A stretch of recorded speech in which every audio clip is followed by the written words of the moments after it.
If you can't handle Bitcoin at $3,000, then you don't deserve it at $105,000.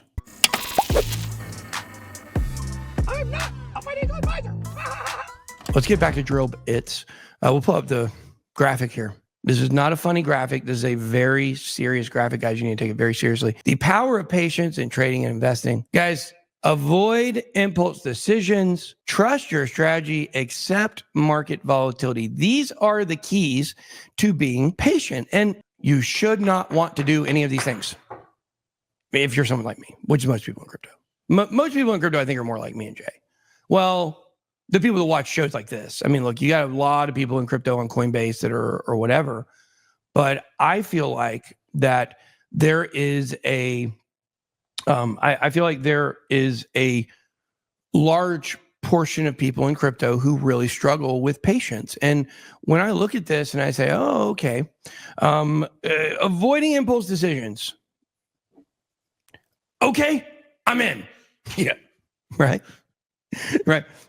Okay, here's what you need to do. You need to make sure that in the moment, you are not actually like acting.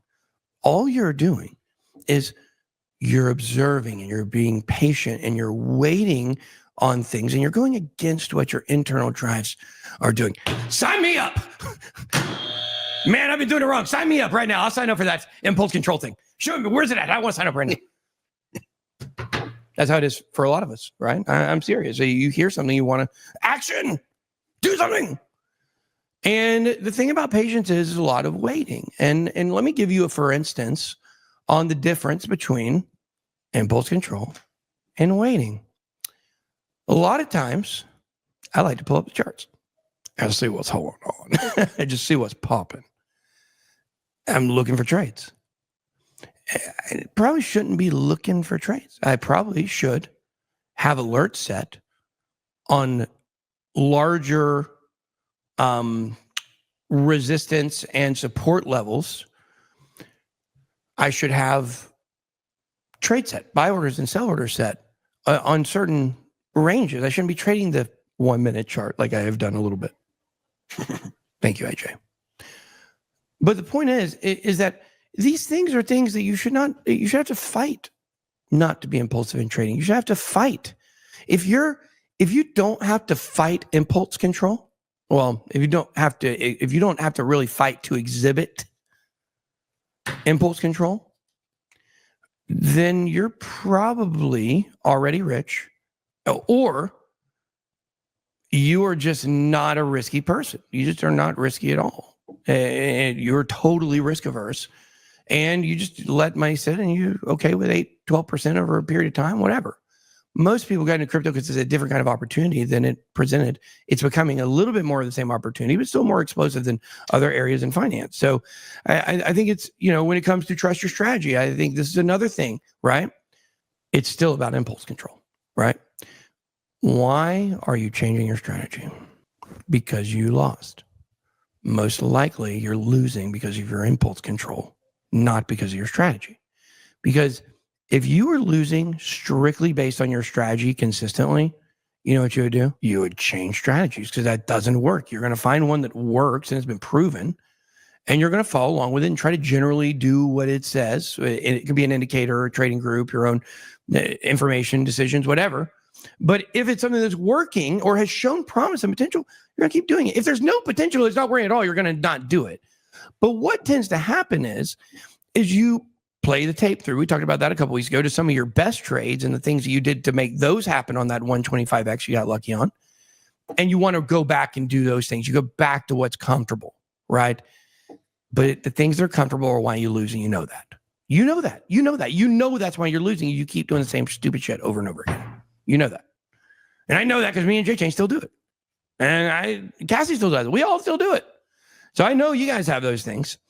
And so one of the other things is you got a graphic up there, remember to accept the market volatility. And I sometimes have a hard time even with this myself. When it comes to accepting the market volatility, I will never forget the Satoshi Light tweet. I will never forget. I don't know the exact wording of it. I don't remember it that much. But Charlie Lee, the founder of Litecoin and the CEO of the Litecoin Foundation sold all of his Litecoin at the very top of the market in 2017. And people got upset. They questioned his decision. He said, well, actually, I wanted to make sure people knew I was unbiased in the project. So at the all-time high, I sold everything. And it double topped, barely made a new one in the last cycle. So we're talking about the very top of this asset. Litecoin Southeast fam, let's go. Don't buy Litecoin yet. I'll tell you, I want to buy Litecoin. So the point is, though, is that he said something that, man, it just hit so hard. And you have to understand the context. I'm going to give you the tweet in my words, modernized for today, so you guys would more kind of understand the spread of what he was talking about at the time, okay? This would be like if I told you, if I tweeted this, hey guys, I sold all of my Bitcoin. I sold all of my Bitcoin. And you know what? The thing is, you guys don't know how crazy this asset is. I've been in this for a long time, and a lot of people know. If you can't handle Bitcoin at $3,000, then you don't deserve it at $105,000. Wait a second, what? No, he's not saying if you didn't buy it at this price point, you don't deserve it at where it is now. No. He did this with Litecoin. And he said if Litecoin's at $300 about or where it was, if you can't handle Litecoin, if you can't handle Litecoin at $20, and this $200 or $300 Litecoin stuff is a little out of control here, guys. This is what he was saying, founder. And that was the all-time high, pretty much, of that asset forever. And here's the thing. When you hear that number, if you're just getting new crypto, you say, Bitcoin could go down to $3,000. I don't think it can, correct. I don't think it could, but it could. I don't think it will, or even come close to it. But that's the kind of craziness of the numbers he was saying. Like, oh, Bitcoin is going to go back down to $3,000. No, none of the institution thinks it's going down to $3,000 anymore. Of course, they're going to keep it from that, but nobody thinks that. Nobody thought Litecoin was going back down to $20, and it went all the way down to 17, I believe, if I remember correct. These things go down over time, and the thing is it goes down, and people writhe, and they struggle, and they cry out in pain. For every person that cries out in pain in a bear market, there is a person shouting in exuberance in the bull market. You have to remember that. That's why it's so important to be patient and to make it from moment to moment. I'll tell you, my coding life and my incel life, I'm having a lot of big, milestone moments. I had a big milestone moment last night. Absolutely. For the first time, I actually have two of my bots that will talk to each other. And so it was really crazy. But the point is, I'm always with Genie, my AI driven network I have. Yeah, and he also has his own AI. He always encourages me to remember the milestones, like the big milestones, like the first time I got my chatbot to talk back to me, the first time I got the UI up and it connected. And the thing is in crypto, we have these similar milestone milestone moments a lot, where we have big moments where something happened. And people have been in crypto for a long time.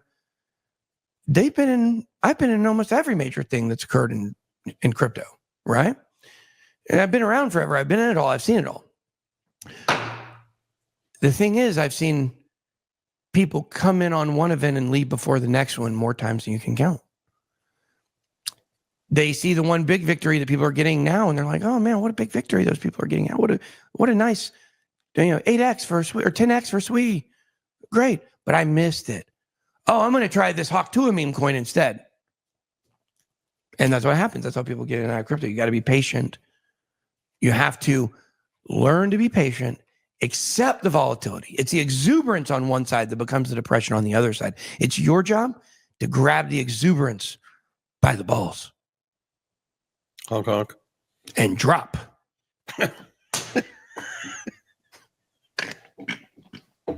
Patience isn't passive, guys. It's an active discipline. Seriously. Successful traders and investors know when to wait, when to act, and when to walk away from the noise.